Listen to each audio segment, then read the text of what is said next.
الحمد لله الذي الدين والصلاة والسلام على رسول الكريم. وأعوذ بالله من الشيطان الرجيم. بسم الله الرحمن الرحيم. وعباد الرحمن الذين يمشون على الأرض هونا وإذا خاطبهم الجاهلون قالوا سلاما والذين يبيتون لربهم سجدا وقياما والذين يقولون ربنا اصرف عنا عذاب جهنم إن عذابها كان غراما إنها ساءت مستقرا ومقاما والذين إذا أنفقوا لم يسرفوا ولم يقتروا وكان بين ذلك قواما والذين لا يدعون مع الله إلها آخر ولا يقتلون النفس التي حرم الله إلا بالحق ولا يزنون ومن يفعل ذلك يلقى أثاما يضاعف له العذاب يوم القيامة ويخلد فيه مهانا إلا من تاب وآمن وعمل عملا صالحا فأولئك يبدل الله سيئاتهم حسنات وكان الله غفورا رحيما ومن تاب وعمل صالحا فإنه يتوب إلى الله متابا بما صبروا ويلقون فيها تحية وسلاما خالدين فيها حسنت مستقرا ومقاما. حضرات، یہ سورہ فرقان کے خاتمے کی آیات ہیں. ان میں اللہ تعالیٰ نے یہ بتایا ہے کہ اللہ کے بندوں کی صفات کیا ہوتی.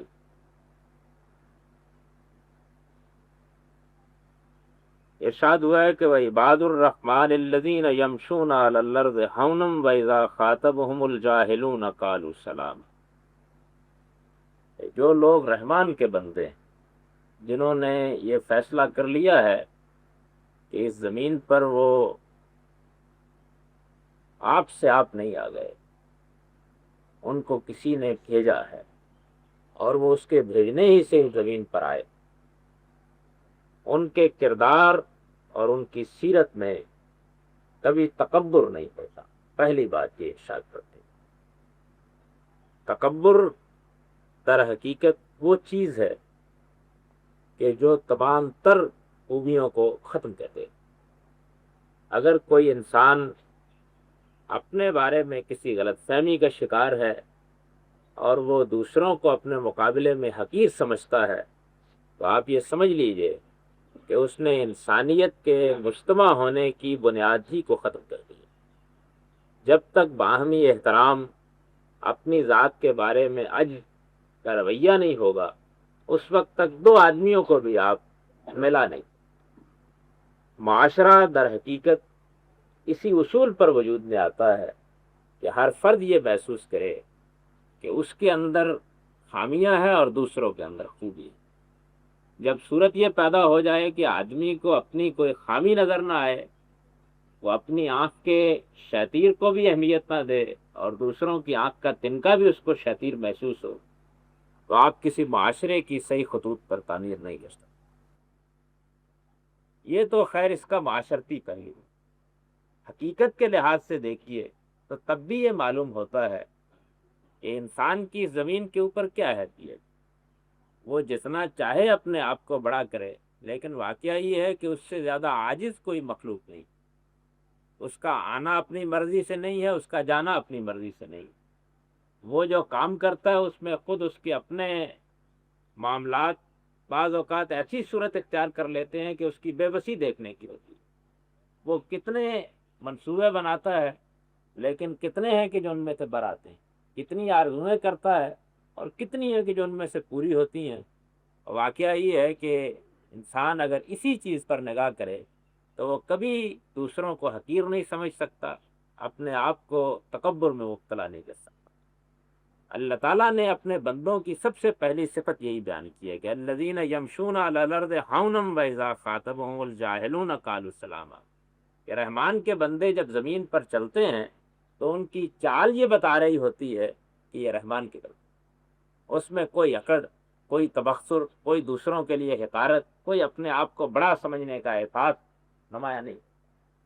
یہ مطلب نہیں ہے اس کا کہ وہ جب زمین پر چلتے ہیں تو آنکھ اٹھا کر نہیں دیکھتے، یا یہ ہے کہ کوئی خاص نوعیت کا طریقہ اپنا لیتے ہیں۔ بات اصل میں یہ ہے کہ آدمی کے چلنے کا انداز، آدمی کے بات کرنے کا انداز اس کے باطن کی گمبازی کرتا۔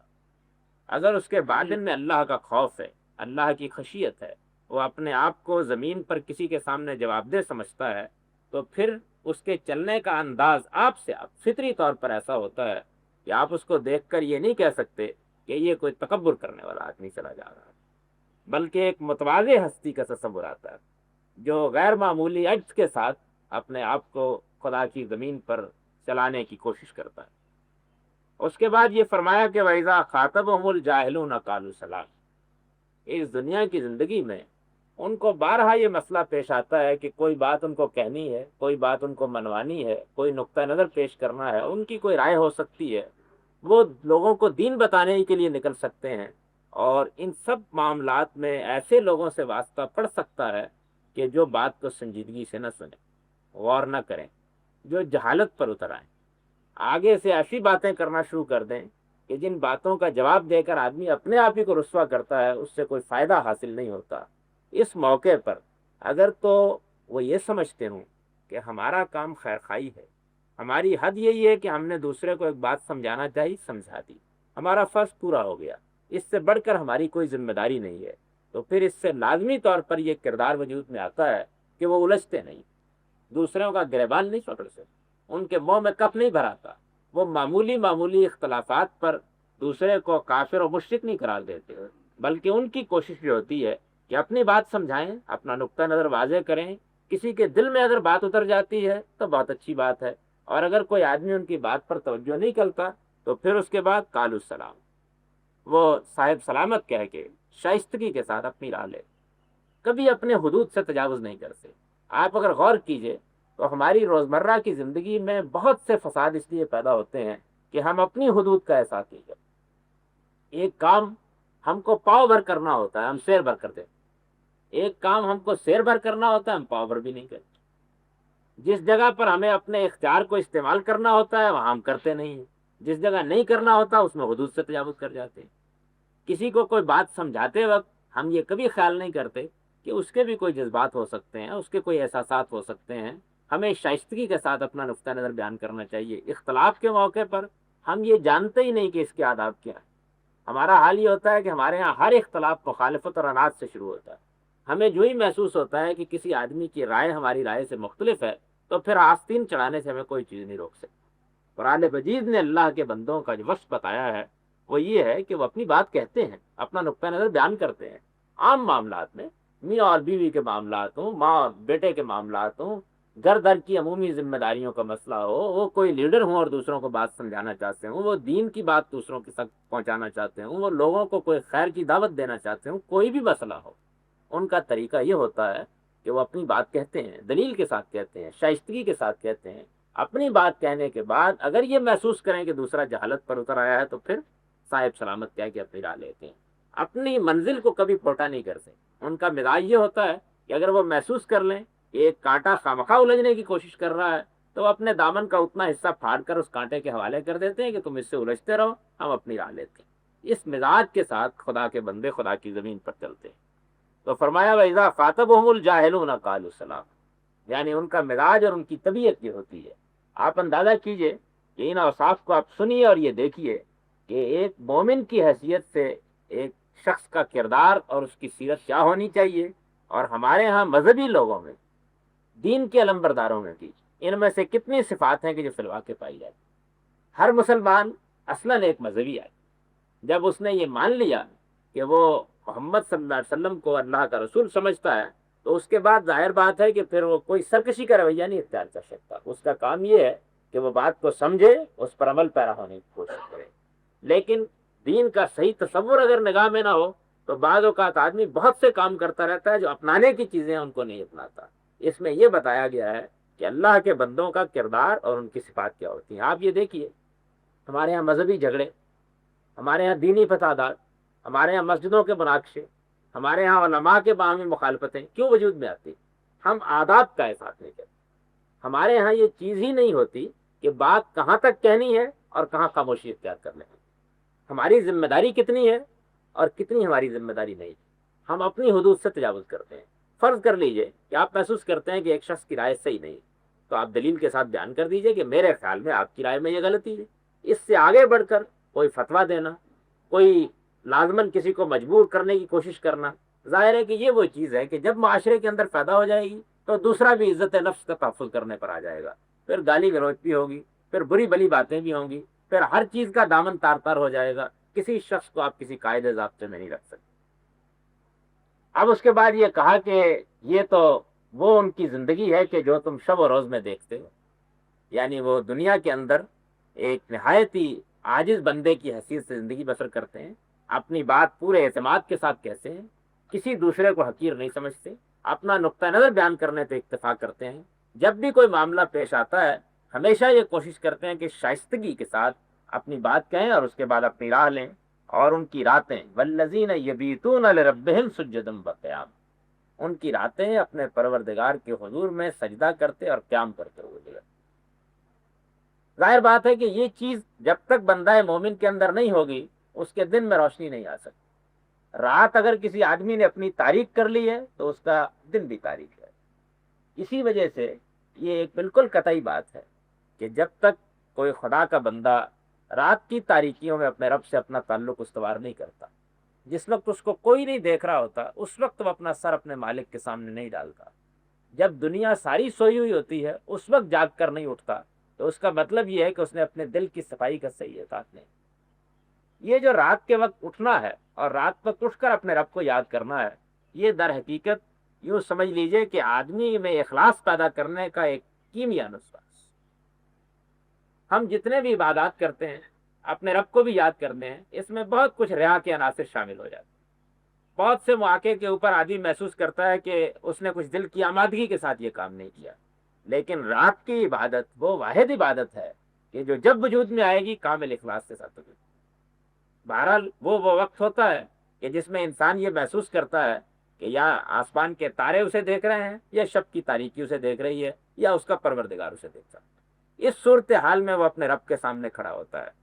دنیا کے اندر جو اعلیٰ ترین لوگ پیدا ہوئے ہیں یہ واقعہ ہے کہ ان کی صفت یہی رہی ہے کہ ان کے دن اللہ کی راہ میں جہاد کرتے گزرے ہیں اور ان کی راتیں اللہ کے سامنے گڑ گڑاتے روتے اپنے گناہوں کی معافی مانگتے گزری۔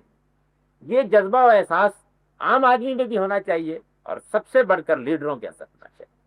ہمارے ہاں جو ہمارے لیڈر بالکل ختم ہو گئے، ان کے اندر سیرت و کردار کی خوبیاں ختم ہو گئیں، وہ صرف مصنوعی قسم کے لوگ بن کر رہ گئے، اس کی وجہ یہی ہے کہ ان کی راتیں اپنے مالک کے سامنے نہیں جاتی۔ یہ کیسے ہو سکتا ہے کہ آدمی جو وقت حقیقت میں دل کو منور کرنے کا ہے وہ سو کر گزار دے اور پھر اس کے اندر کوئی اعلیٰ درجے کی چیز پیدا ہو؟ والذین یبیتون لربہم سجدا وقیاما، اور وہ لوگ اپنی راتیں اپنے پروردگار کے لیے سجود میں اور قیام میں گزارتے ہیں۔ ان کو جب موقع ملتا ہے وہ اٹھتے ہیں، اپنے مالک کو یاد کرتے ہیں، مالک کی یاد ان کے سینے کے اندر جاگوئی ہو جاتی۔ یہ معلوم ہوتا ہے کہ انہوں نے یہی چراغ ہے کہ جو اپنے دل کے طاق پر رکھ لیا ہے، اسی کی روشنی میں وہ زندگی بسر کرتے ہیں۔ ان کو مشکل پیش آتی ہے تو اپنے رب کے سامنے سر ڈالتے ہیں، ان کے لیے رکاوٹیں آتی ہیں تو اپنے پروردگار کی طرف رجوع کرتے ہیں۔ وہ بڑی بڑی مہمات کو اسی بنیاد پر سر کر لیتے ہیں۔ وہ دن کے وقتوں میں اپنے رب کی دی ہوئی قوتوں اور صلاحیتوں کو بھرپور طریقے پر استعمال کرتے ہیں اور ایک عاجز بندے کی حیثیت سے اپنا کردار انجام دیتے ہیں، اور رات کو اپنے مالک کے سامنے سر ڈال دیتے ہیں، اس کے سامنے گڑگڑاتے ہیں، اس کو فریاد رس سمجھتے ہیں، اس سے مدد کے لیے التجا کرتے ہیں۔ یہ چیز ان کی شخصیت میں ایک ایسا اعلیٰ توازن پیدا کرتی ہے کہ جس کی نظیر پھر آسمان کے نیچے اور زمین کے اوپر نہیں ملتی۔ والذین یقولون ربنا اصرف عنا عذاب جہنم، یہ وہ کیوں کرتے ہیں؟ یہ وہ اس لیے کرتے ہیں کہ وہ اس دنیا کی سب سے بڑی حقیقت سے واقف ہیں کہ یہ دنیا ہمیشہ رہنے کے لیے نہیں، اس کو بہرحال ایک دن ختم ہو جانا۔ اس کائنات کے پروردگار نے یہاں اس لیے نہیں ان کو بھیجا کہ وہ کھائیں پئیں اور کھانے پینے کے بعد ڈکار لے کے واپس آ جائیں، اس لیے بھیجا ہے کہ ان کو وہ آزمائے اور یہ دیکھے کہ وہ یہاں پا کر اس کے شکر گزار بندے بنتے ہیں یا ناشکر کا رویہ اختیار کرتے ہیں۔ چنانچہ وہ جب راتوں کو جاگتے ہیں، وہ جب اپنے مالک کے سامنے کھڑے ہوتے ہیں، وہ جب قیام کرتے ہیں، وہ جب سجدہ کرتے ہیں، تو اس احساس کے ساتھ یہ سب کرتے ہیں کہ ان کا پروردگار انہیں جہنم کے عذاب سے بچائے. یہ محرک کی اصلاح. اگر آپ دنیا کے اندر کسی انسان کے سامنے کوئی بڑی سے بڑی چیز بھی رکھتے ہیں تو واقعہ یہ ہے کہ تھوڑے تجزیے کے بعد معلوم ہوگا کہ وہ بالکل عارضی اور بالکل ناپائیدار چیز. حقیقی چیز کیا ہے؟ حقیقی چیز وہی ہے جس کو اللہ کے رسولوں نے بتایا ہے کہ آدمی آخرت کے لیے جیے. دنیا کی زندگی کے بارے میں سمجھ لے کہ یہ عارضی، اس کو ایک دن ختم ہو جانا ہے اور مجھے اپنے مالک کے سامنے جواب دہ ہونا ہے. جو ہی یہ چیز اس کے ذہن میں پیدا ہو جائے گی، پھر اس کے بعد یہ واقعہ ہے کہ وہ اپنی روزمرہ کی زندگی میں ہر لمحے یہ محسوس کرے گا کہ جنت کو پانے کی کوئی تغودو کہیں رہ نہ جائے اور جہنم سے بچنے کے لیے کوئی چیز ایسی نہ ہو کہ جو وہ کرے. یہ چیز اس کے اندر پیدا ہوگی. انا عذابہ کانا غرابہ. اب کے بعد فرمایا کہ ان کو اس بات کا شعور ہوتا ہے، بہت اچھی طرح شعور ہوتا ہے کہ جہنم کا عذاب کوئی معمولی چیز نہیں. یہ اگر لاحق ہو گیا تو پھر اس سے بچانے والا کوئی نہیں ہوگا. دنیا کے اندر معمولی تکلیف، معمولی تشدد، معمولی درجے کا کوئی مسئلہ پیش آ جائے تو معلوم ہوتا ہے کہ آدمی کے لیے جینا مشکل ہوگا.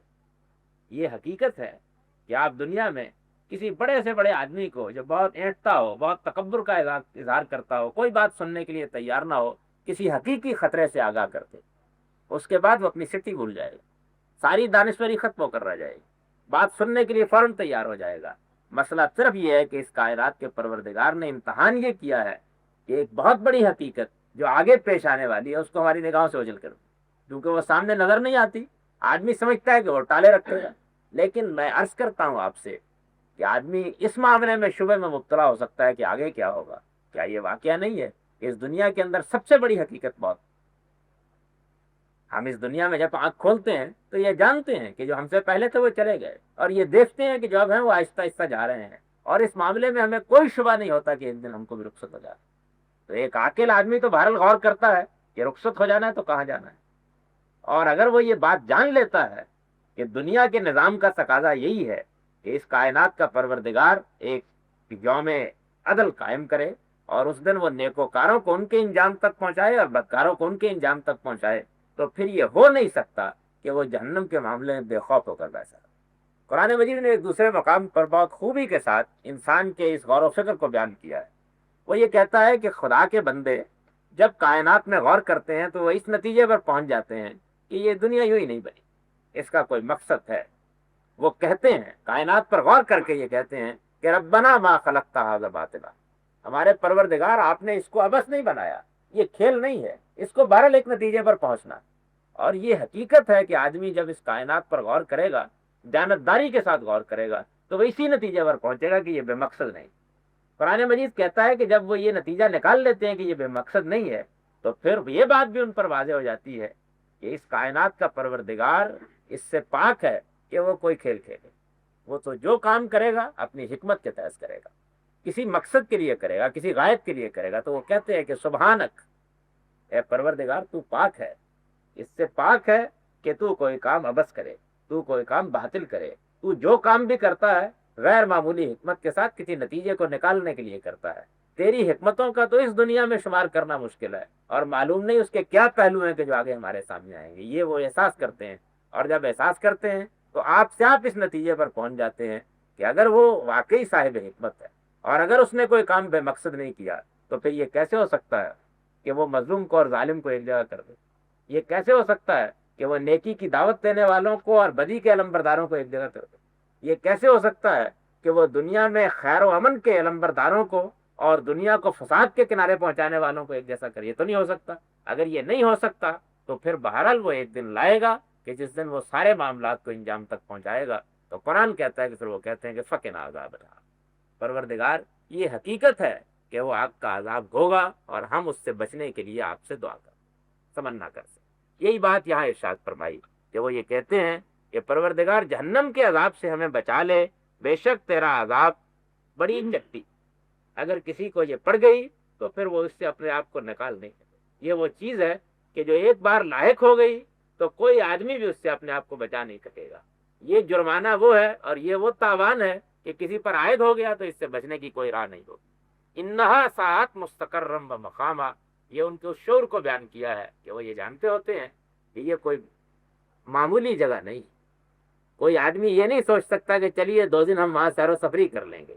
وہ ایسا برا مقام ہے اور ایسا برا مستقر ہے کہ کوئی آدمی بقائمی ہوش و حواس اس کو خریدنے کی گزارش نہیں کرتا، اس سے بچنے کی صحیح کرے گا۔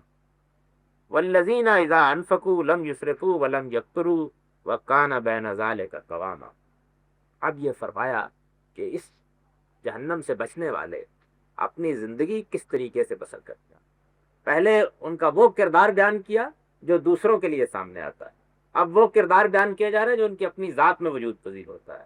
اس میں سب سے اہم چیز یہ ہے کہ آدمی دنیا کے مال کے بارے میں کیا رویہ اختیار کرتا ہے۔ پہلی چیز تو یہ ہے کہ کیا وہ اس کا طالب ہے، اگر وہ اس کا طالب ہی ہو کر رہ گیا ہے تو پھر آپ کوئی خیر کی بات اس کو نہیں سمجھا سکتے۔ دوسری چیز یہ ہے کہ پانے کے بعد اس کا رویہ کیا ہے، یہاں اس کو بیان کیا، فرمایا کہ ان کو اللہ اگر دیتا ہے تو وہ نہ تو اسراف کرتے یعنی فضول جگہوں پر خرچ کرتے اور نہ بخیل ہو جاتے۔ ان کا رویہ کانا بینا ذالک کا قواما، ان کے درمیان کا رویہ ہوگا۔ وہ ایک نہایت ہی معتدل مزاج شخصیت کے مالک ہوتے ہیں۔ ان کو اللہ جو کچھ دیتا ہے نہ اس میں نمائش کا عنصر پیدا ہوتا ہے نہ اس کا بیجا صرف ہوتا ہے۔ وہ اگر دیکھتے ہیں کہ کہیں خرچ کرنا ہے تو دریغ نہیں کرتے، اور اگر محسوس کرتے ہیں کہ وہ خرچ کرنے کی جگہ نہیں ہے تو ان کا ہاتھ سیدھتے۔ ان کے خرچ کرنے اور ان کے روکنے دونوں کے پیچھے اصول ہوتے ہیں۔ بخل ان کو روکنے کا باعث نہیں بنتا اور فضولیات ان کو خرچ کرنے کا باعث نہیں بنتا۔ وہ جب کسی چیز کے معاملے میں خرچ کرتے ہیں تو سوچ سمجھ کر، جان بوجھ کر، یہ اندازہ کر کے کہ وہ خدا کے بندے ہیں اور زمین پر جو کچھ ان کو ملا ہے وہ اللہ کی نعمت ہے، تب وہ خدا کی راہ میں خرچ کرتے ہیں۔ والذین لا يدعون مع اللہ الہا آخر ولا یقتلون النفس التي حرم اللہ الا بالحق ولا یزنون۔ اور یہ صفت ان کے اندر ہوتی ہے کہ وہ خدا کے سوا کسی اور کو اپنا الہ نہیں کرتے۔ یہ ان کے عقیدے ہو گئے، خدا کے سوا کسی اور کو اپنا الہ نہیں۔ وہ یہ جانتے ہوتے ہیں کہ زمین پر ایک ہی ہستی ہے اور آسمان میں ایک ہی ہستی ہے کہ جس کو اپنا الہ قرار دیتے، وہی ہے کہ جس سے انہیں متعلق ہونا چاہیے، وہی ہے کہ جس کے سامنے ان کو سر ڈالنا چاہیے، وہی ہے کہ جس کے وہ بندے ہیں، وہی ہے کہ جو ان کے کام آئے گا، اور کسی کا یہ یارہ نہیں ہے کہ وہ پکڑے تو انہیں بچا دے۔ یہ وہ جانتے ہوتے اور اس احساس کے ساتھ وہ اپنے پروردگار کی بندگی کرتے ہیں۔ وَلَا يَقْتُلُونَ النَّفْسَ الَّتِي حَرَّمَ اللَّهُ إِلَّا بِالْحَقِّ۔ اور یہ کبھی نہیں ہو سکتا کہ کسی بندہ مومن پر ان سے تعدی ہو جائے، ان سے زیادتی ہو جائے۔ یہ نہیں ہوتا کہ مومنوں کی گردنوں پر ان کے ہاتھ اٹھنے لگ جائیں۔ وہ فساد کرنے والے نہیں ہوتے، وہ دوسروں کو قتل کرنے والے نہیں ہوتے، وہ ان کی جان کے لاگو ہونے والے نہیں ہوتے، وہ تو خیرخواہ ہوتے۔ نبی صلی اللہ علیہ وسلم نے فرمایا الدین والنصیح، دین خیرخواہی کا نام۔ یہ خیرخواہی ان کی ہر روش میں ہوتی ہے، اور جب وہ یہ سمجھ لیتے ہیں کہ اس زمین کے اوپر انہیں دوسرے انسانوں کا خیرخواہ ہو کر رہنا ہے تو پھر یہ نہیں ہو سکتا کہ ان کی زبان جس سے خیرخواہی صادر ہونا چاہیے اور ان کا ہاتھ جس سے خیرخواہی صادر ہونا چاہیے وہ دوسروں کی گردنوں تک پہنچے، ان کے گریبانوں تک پہنچے، ان کے مالوں تک پہنچے، ان کی عزتوں تک پہنچے۔ وہ ان کی حفاظت کرنے والے بن کے رہتے ہیں۔ ان کے اندر یہ قومی کردار وجود میں آتا ہے کہ وہ یہ محسوس کرتے ہیں کہ یہ ہمارا بھائی ہے، اس کی عزت ہماری عزت ہے، اس کی جان ہماری جان ہے، اس کا مال ہمارا مال ہے، ہمیں اس کی حفاظت کرنی ہے اور ہمیں ہر حال میں اس کی مدد اور اس کی اعانت کرنی ہے۔ یہ جذبہ ان کے اندر پیدا ہوتا ہے، اور پھر ولا یزنون، بدکاری کے کاموں کے وہ قریب نہیں کرتے۔ ان کی زندگی ایک صالح زندگی ہوتی ہے۔ یہ واقعہ ہے کہ آپ یہ دیکھیں گے کہ جب کبھی انسان خدا سے غافل ہوتا ہے تو یا تو وہ اس پہلو سے حدود سے تجاوز کرتا ہے یا دوسرے انسانوں پر تعدی اور ظلم کرنے میں حدود سے تجاوز کرتا ہے، یا اس کی نفرت کی جبلت اس پر غالب آ جاتی ہے یا اس کی جنس کی جبلت اس پر غالب آ جاتی ہے۔ جس نے ان دونوں پر پہرے بٹھا لیے اس نے اپنے کردار اور سیرت کو مضبوط کر۔ شیطان ہمیشہ یہیں سے نقب لگاتا ہے، اور یہاں اگر آدمی اب بند باندھ لے تو سمجھیے کہ اس نے اپنے آپ کو بچانے کا آخری درجے میں سامان کر لیا۔ اب یہ ارشاد فرمایا کہ وَمَن يَفْعَلْ ذَلِكَ يَلْقَ أَثَامًا، کہ جو آدمی ان چیزوں سے نہیں بچتا ہے اور ایک بندہ مومن کی حیثیت سے ان تمام معاملات کا خیال نہیں رکھتا ہے، وہ نہیں جانتا کہ وہ اگر یہی کام کرتا رہا تو اس کا انجام کیا ہوگا۔ انجام سے بے خبری ہے کہ جو ان چیزوں کے اندر آدمی کو مبتلا کر دیتی ہے، اور انجام کا خیال ہے کہ جو ان چیزوں کے معاملے میں آدمی کو بہت ہی زیادہ مطاعت بہتات، ہر چیز کا خیال رکھنے والا اور ہر چیز کا اندیشہ رکھنے والا بنا دیتا ہے۔ یضاعف لہ العذاب یوم القیامہ ویخلد فیہ مہانا۔ فرمایا کہ جو آدمی یہ چیزیں اختیار نہیں کرتا اس کو معلوم ہونا چاہیے کہ اگر وہ مومن ہوتے ہوئے یہ کردار اختیار کرتا ہے تو پھر اس کا نتیجہ یہ نکلے گا کہ دوسروں کو اگر آدھا عذاب ملنا ہے تو اس کو دگنا عذاب، اور وہ اس رسوائی کا شکار ہوگا کہ جس کا وہ یہاں اندازہ نہیں کر سکتا۔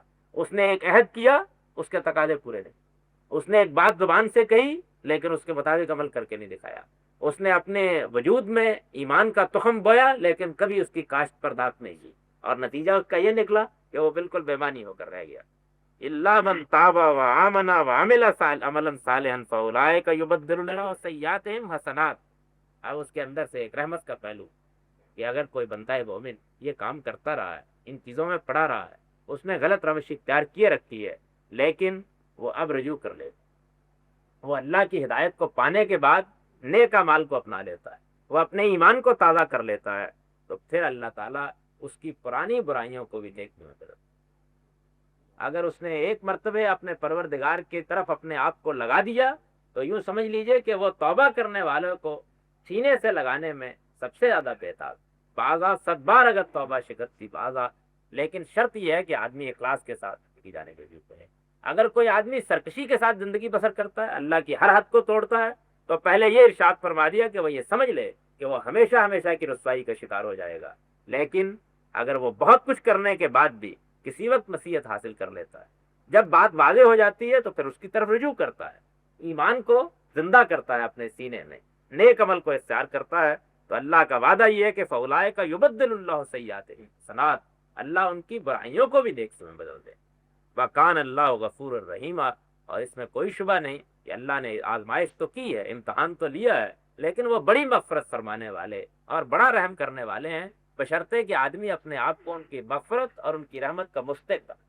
اگر آدمی اپنے آپ کو ان کی مغفرت اور رحمت کا مستحق بنا لے تو پھر ان کا دامن بہت وسیع ہے، کوئی نہیں ہے کہ جس کو وہ اپنے دامن میں پناہ نہ دے۔ ومن تاب وعمل صالحا فإنه يتوب إلى الله متابا، فرمایا کہ جس نے توبہ کر لی اور جس نے نیک عمل کو اپنا لیا تو پھر اس میں کوئی شبہ نہیں ہے کہ وہ اپنے پروردگار ہی کا بندہ بن کر رہے گا اور اپنے پروردگار ہی کے پاس آئے گا اور پروردگار ہی اس کو پناہ دے گا اور پروردگار ہی اس کا ملجا ہوگا، یہ چیز سے زیادہ ہو گئے۔ والذین لا یشهدون الزور واذا مروا باللغو مروا کراما، فرمایا کہ اس کے بعد جب یہ احساس ان میں طاری ہو جائے گا، جب وہ واقعتاً آخرت کے لیے جئیں گے، جب وہ یہ سمجھ لیں گے کہ ان کو اپنے رب کی طرف رجوع کرنا ہے، تو پھر یہ نہیں ہو سکتا کہ وہ معاشرے میں جھوٹ کے گواہ بن کر کھڑے ہو، وہ سچائی کے گواہ بنے۔ بہت جامع الفاظ میں یہ فرمایا کہ سچائی کا گواہ بن کے آدمی کو رہنا چاہیے۔ یہ ہے بندہ مومن کی شان، اگر آپ 2 لفظوں میں بیان کر سکیں۔ ہر موقع پر ہمیں یہ حادثہ پیش آتا ہے کہ ہم بہرحال یا سچائی کی گواہی دے رہے ہوتے ہیں یا جھوٹ کی گواہی دے رہے ہوتے ہیں، زندگی کے معمولی سے معمولی معاملات سے لے کر بڑی بڑی چیزوں تک۔ یہی چیز ہے کہ جو امتحان کے طور پر ہمارے سامنے آتی ہے۔ بندہ مومن کا کردار یہ بیان کیا ہے کہ والذین لا یشهدون الزور، وہ کبھی جھوٹ کے گواہ بن کر کھڑے نہیں ہوتے، ہمیشہ سچائی کے گواہ بن کر کھڑے ہوتے ہیں۔ ان کو معمولی معاملات میں بات کہنی پڑ جائے، ان کو کسی ملازم کے ساتھ کوئی معاملہ کرنا پڑ جائے، ان کو اپنے کسی ماتحت کے ساتھ کوئی معاملہ کرنا پڑ جائے، ان کو اپنے ہمسروں کے ساتھ کوئی معاملہ کرنا پڑ جائے، ان کو کسی وقت کوئی لیڈری کے اور سیاست کے مسائل پیش آ جائیں، بہرحال وہ سچائی کے گواہ، ان کی زبان سے کبھی کوئی خلاف حق بات نہیں نکلتی۔ وہ یہ کوشش کرتے ہیں کہ وہ خدا کی عدالت کے کٹہرے میں اپنے آپ کو کھڑے سمجھ کر جو کچھ بھی کریں اور جو کچھ بھی کہیں۔ وَإِذَا مَرُّوا بِاللَّغْوِ مَرُّوا كِرَامًا، اور بہرحال ان کا دل لبانے کے لیے معاشرے کے اندر بہت ہی غلط چیزیں ان کو کھینچنے والی ہوتی ہیں، اگر کبھی ان کا گزر وہاں سے ہوتا ہے تو بڑی شان اور بڑی وقار سے گزر جاتے ہیں، ان میں کبھی ملوث نہیں۔ یہ تو نہیں ہو سکتا کہ معاشرے کے اندر ہر چیز اٹھا کر پھینک دی جائے، بہرحال اس میں لغویات بھی رہیں گی، فضولیات بھی رہیں گی، اس میں شیطان بھی اپنی دکان لگا کر بیٹھے گا۔ بندہ مومن کا کام یہ ہے کہ اذا مروا باللغو مروا کرام، جب کبھی بھی اس طرح کا کوئی معاملہ پیش آ جائے تو اپنے آپ کو سنبھال کر اپنے مالک کی راہ پر چلتا رہے۔ والذین اذا ذکروا بآیات ربہم لم یخروا علیہا صما وعمیانا، اور جب کبھی زندگی میں ان کو کوئی خدا کا بندہ ان کے پروردگار کی آیات سناتا ہے، ان کو ان کے پروردگار کی طرف بلاتا ہے، ان کو ہدایت کی روشنی دکھاتا ہے، تو وہ بحث اور مباحثہ کرتے ہوئے اور انکار کرتے ہوئے ٹوٹ نہیں پڑتے، وہ تو اندھے اور بہرے بن کر نہیں رہتے، بینا بن کر رہتے، بات سنتے ہیں، سمجھتے ہیں، دل میں جاگزی کرتے ہیں۔ اگر